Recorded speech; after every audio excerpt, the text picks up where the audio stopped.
ജനങ്ങളുടെ സുരക്ഷ മുൻനിർത്തി കോർപ്പറേഷൻ വളരെ ഗൗരവമായിട്ട് ഈ വിഷയം ഏറ്റെടുത്തിട്ടുണ്ട്.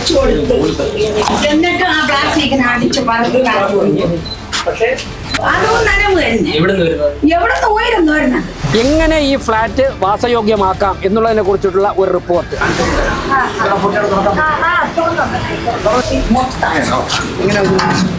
നിർമ്മാണം പൂർത്തിയായി 4 വർഷം കഴിഞ്ഞ ഉടൻ തന്നെ പൊളിഞ്ഞു വീഴാൻ ആരംഭിച്ചു. പണി പൂർത്തിയായി 4 വർഷം കഴിഞ്ഞപ്പോൾ തന്നെ ഇത് പൊളിഞ്ഞു വീഴാൻ തുടങ്ങി എന്നുള്ള കാര്യങ്ങൾ അന്വേഷിക്കാൻ വേണ്ടി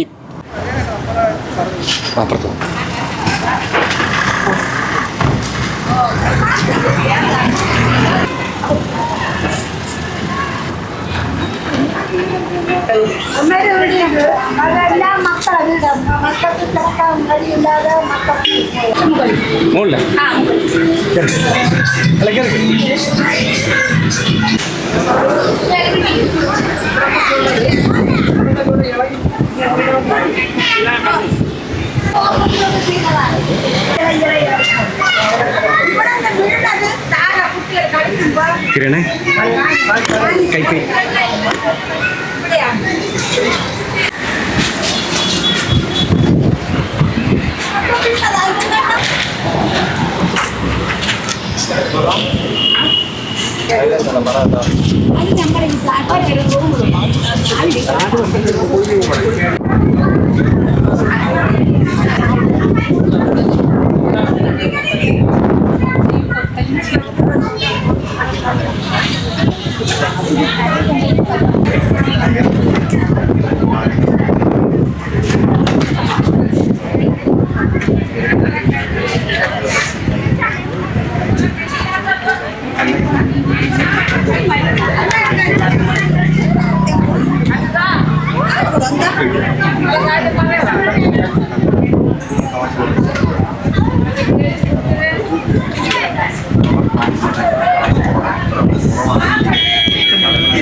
പിള്ളേർ ഇത്തിരി പോലെ സിമന്റ് വാങ്ങിച്ച് ഇത്തിരി പോലെ തേച്ചു കൊടുക്കുക മക്കളെ, എന്നിട്ടും അതിരിക്കണേ.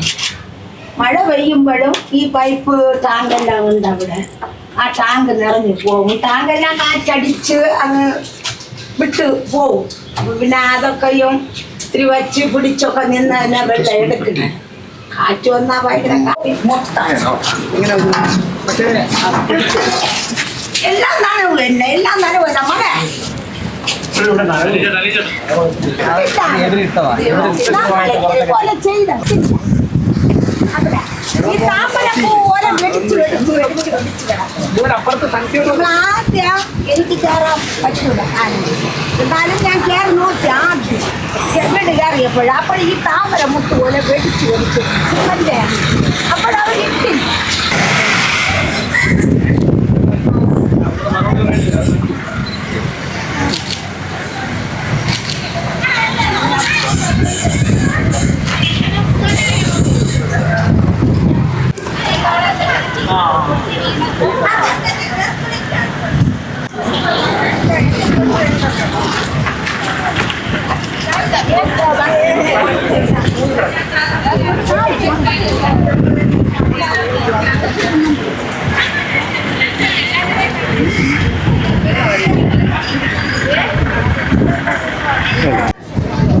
Yes, sir.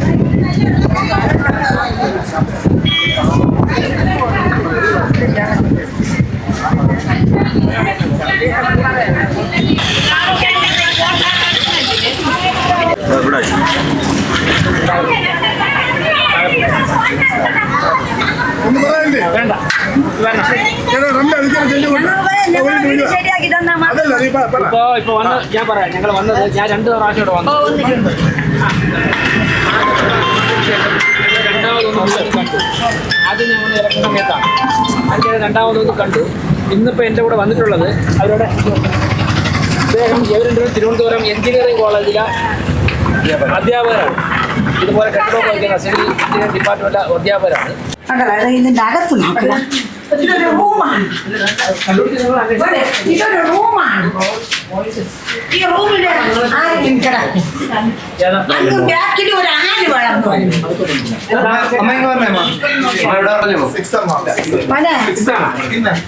ഇതില് കുട്ടികളെ കണ്ട് കിടക്കാൻ പറ്റുമോ? അതിൽ കിടക്കാൻ പറ്റുമോ?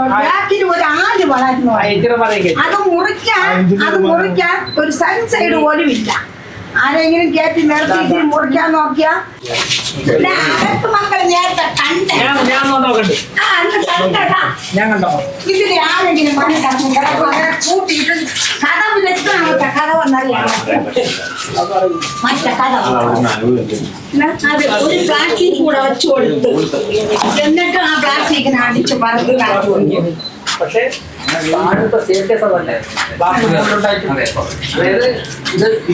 ഞാൻ നോക്കി കുറച്ച് പ്ലാസ്റ്റിക്കുണ്ട്.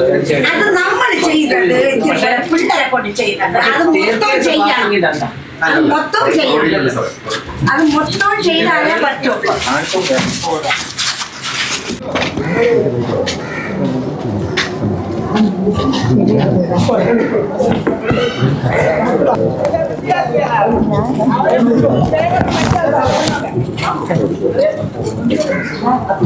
ഒരു ബെഡ്റൂം വന്നല്ലേ നിങ്ങൾ കണ്ടല്ലേ ആ ബെഡ്റൂം എന്താണ്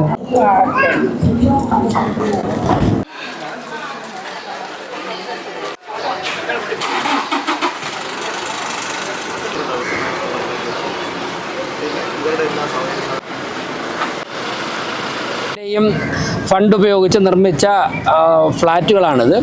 തിരുവനന്തപുരം കോർപ്പറേഷനിലെ വിഴിഞ്ഞം സോണിലുള്ള ഹാർബർ വാർഡിലാണ്. ഞങ്ങൾ കഴിഞ്ഞ 1-2 ദിവസം ഇവിടെ സന്ദർശിച്ചിരുന്നു. ഇവിടെ 100 കണക്കിന് കുടുംബങ്ങൾ താമസിക്കുന്നുണ്ട്. മതിയായ ക്വാളിറ്റി ഇല്ലാത്ത നിർമ്മിച്ചതിനാൽ ഇത് നിർമ്മാണം പൂർത്തിയായി 4 വർഷം കഴിഞ്ഞ ഉടൻ തന്നെ പൊളിഞ്ഞു വീഴാൻ ആരംഭിച്ചു. അതിൻ്റെ അടിസ്ഥാനത്തിൽ തിരുവനന്തപുരം കോർപ്പറേഷനിലെ സ്റ്റിയറിംഗ് കമ്മിറ്റി യോഗം ചർച്ച ചെയ്തതനുസരിച്ച് തിരുവനന്തപുരം ഗവൺമെൻറ് എഞ്ചിനീയറിംഗ് കോളേജിൻ്റെ സിവിൽ ഡിപ്പാർട്ട്മെൻറ്റിനെ കുറിച്ച് കൊണ്ട് ഈ ഫ്ലാറ്റുകൾ ഏതു തരത്തിൽ വാസയോഗ്യമാക്കാം, എന്തുകൊണ്ടാണ് പണി പൂർത്തിയായി 4 വർഷം കഴിഞ്ഞപ്പോൾ തന്നെ ഇത് പൊളിഞ്ഞു വീഴാൻ തുടങ്ങി എന്നുള്ള കാര്യങ്ങൾ അന്വേഷിക്കാൻ വേണ്ടി തീരുമാനിച്ചു. അതിൻ്റെ അടിസ്ഥാനത്തിൽ തിരുവനന്തപുരം ഗവൺമെൻറ് എഞ്ചിനീയറിംഗ് കോളേജിൽ കത്ത് കൊടുത്തു. അതിനെ തുടർന്നാണ് എഞ്ചിനീയറിംഗ് കോളേജിലെ സ്ട്രക്ചറൽ എഞ്ചിനീയേഴ്സ് ആയിട്ടുള്ള സിവിൽ ഡിപ്പാർട്ട്മെൻറ്റിലെ സ്ട്രക്ചറൽ എഞ്ചിനീയേഴ്സും അധ്യാപകരുമായിട്ടുള്ള ശ്രീ മിത്രയും ബിജുവും ഇന്ന് ഞങ്ങളോടൊപ്പം ഉണ്ട്. അവർ രണ്ടുപേരും ഇവിടെ വന്നു പ്രാഥമികമായി ഇവിടുത്തെ കാര്യങ്ങളൊക്കെ തന്നെ വിലയിരുത്തി. അതോടൊപ്പം തന്നെ തിരുവനന്തപുരം കോർപ്പറേഷനിലെ എഞ്ചിനീയർമാരായിട്ടുള്ള സാമും ബിജുവും ഞങ്ങളോടൊപ്പം ഉണ്ട്. എക്സിക്യൂട്ടീവ് എഞ്ചിനീയർമാരാണ്. അവരും ഇവരെ അനുഗമിക്കുന്നുണ്ട്. അതോടൊപ്പം തന്നെ എഞ്ചിനീയറിംഗ് വിങ്ങിലെ മരാമത്ത് ചെയർപേഴ്സൻ്റെ നേതൃത്വത്തിൽ എഞ്ചിനീയറിംഗ് വിങ്ങിലെ വിവിധ ഉദ്യോഗസ്ഥന്മാരുമുണ്ട്. ഈ പദ്ധതി ആരംഭിച്ചത് മുതൽ ഇതുവരെയുള്ള എഞ്ചിനീയറിംഗ് കോളേജ് ആവശ്യപ്പെട്ട എല്ലാ രേഖകളും തന്നെ അവർക്ക് കൈമാറുന്നുണ്ട്. അവരാവശ്യപ്പെടുന്ന സ്ട്രക്ചറൽ ഡിസൈൻസ് ഒക്കെ തന്നെ വരാൻ പോകുന്ന ദിവസങ്ങളിൽ കൊടുക്കും. ഇതിൻ്റെ അടിസ്ഥാനത്തിൽ തിരുവനന്തപുരം ഗവൺമെൻറ് എഞ്ചിനീയറിംഗ് കോളേജ് എങ്ങനെ ഈ ഫ്ലാറ്റ് വാസയോഗ്യമാക്കാം എന്നുള്ളതിനെക്കുറിച്ചിട്ടുള്ള ഒരു റിപ്പോർട്ട്, അതോടൊപ്പം തന്നെ എന്ത് പാകപ്പിഴകൾ സംഭവിച്ചതുകൊണ്ടാണ്, നിർമ്മാണത്തിലെ പാകപ്പിഴവാണോ മറ്റെന്തെങ്കിലും പ്രശ്നമാണോ, അതിനെക്കുറിച്ചുള്ള ഒരു അന്വേഷണം കൂടി നടത്തി തിരുവനന്തപുരം കോർപ്പറേഷൻ റിപ്പോർട്ട് തരും. അതിൻ്റെ അടിസ്ഥാനത്തിൽ ഞങ്ങൾ തുടർ നടപടികളുമായി മുന്നോട്ട് പോകും. എന്തായാലും ജനങ്ങളുടെ സുരക്ഷ മുൻനിർത്തി കോർപ്പറേഷൻ വളരെ ഗൗരവമായിട്ട് ഈ വിഷയം ഏറ്റെടുത്തിട്ടുണ്ട്. ഈ വിഷയം കൗൺസിലിൽ ഉന്നയിക്കുകയും അതോടൊപ്പം തന്നെ ഇവിടെ താമസിക്കുന്ന ജനങ്ങളെ കൊണ്ട് മേയറുടെ ചേംബറിലെത്തി കാര്യങ്ങൾ സൂചിപ്പിക്കുകയും ചെയ്ത് ഈ വാർഡിൻ്റെ കൗൺസിലർ അഫ്സയാണ്. അഫ്സ ഇവിടെ നിന്ന് ജയിച്ച് വിഷയം ശ്രദ്ധയിൽ വന്ന ആ ദിവസം മുതൽ ഇക്കാര്യങ്ങളുമായി ഇതിൻ്റെ മുൻപന്തിയിൽ തന്നെ ഉണ്ട്.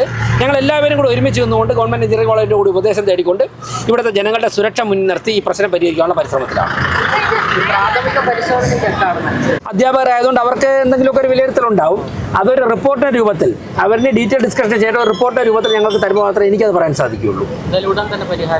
അല്ല, അത് റിപ്പോർട്ട് എത്രയും പെട്ടെന്ന് തരണമെന്ന് ഞങ്ങൾ ആവശ്യപ്പെട്ടിട്ടുണ്ട്. അതിൻ്റേതൊരു സമയമെടുക്കും. ആ റിപ്പോർട്ട് കിട്ടിക്കഴിഞ്ഞാൽ the very next day corporation ആക്ഷനിലേക്ക് കടക്കും. ഓക്കെ.